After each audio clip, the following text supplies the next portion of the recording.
Ready start. सभापति महोदय, हम यह समझें कि किसी तरह का चीन का दबाव इस सरकार पर पड़ रहा है जिसने सरकार के सोचने के ढंग में परिवर्तन कर दिया है।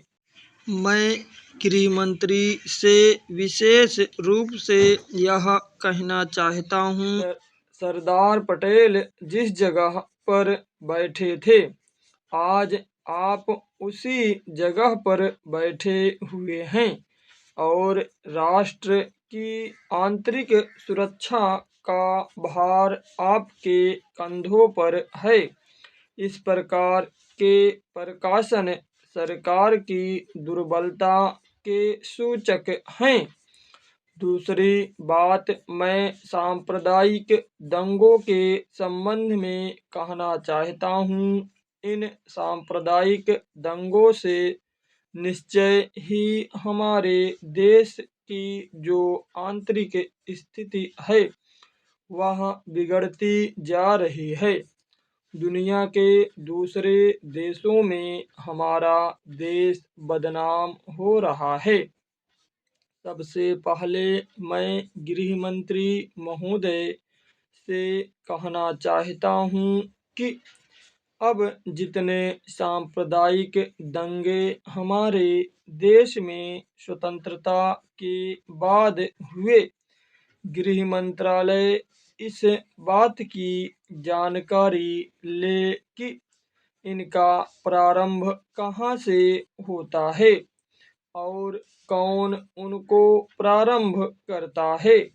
अगर इस देश का बहुमत उनको प्रारंभ करता है तब तो मेरा कहना यह है कि बड़ी कड़ाई के साथ उन पर काबू किया जाना चाहिए। लेकिन अगर दूसरे लोगों की तरफ से प्रारंभ होता है तो मैं समझता हूँ कि उनके अंदर इतनी हिम्मत नहीं है।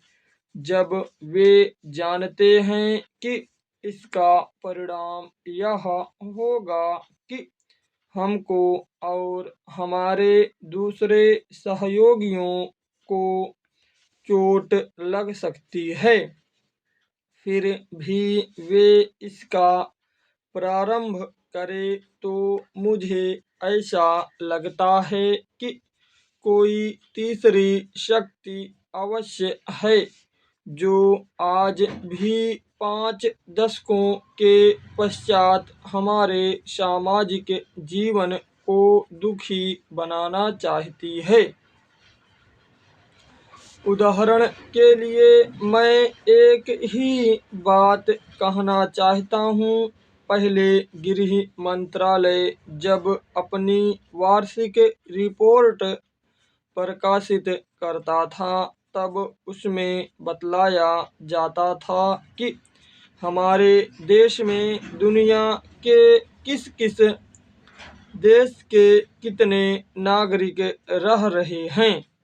लेकिन अब शायद जानबूझकर गृह मंत्रालय ने अपनी कमी को छिपाने के लिए इन आंकड़ों को देना बंद कर दिया है।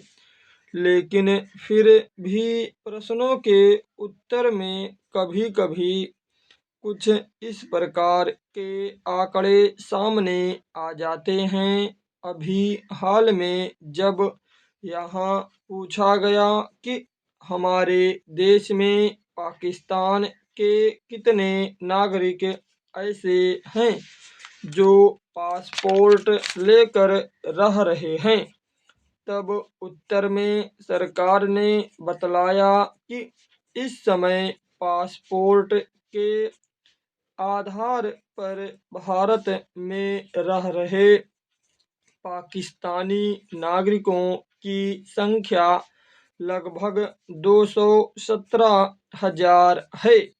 स्टॉप।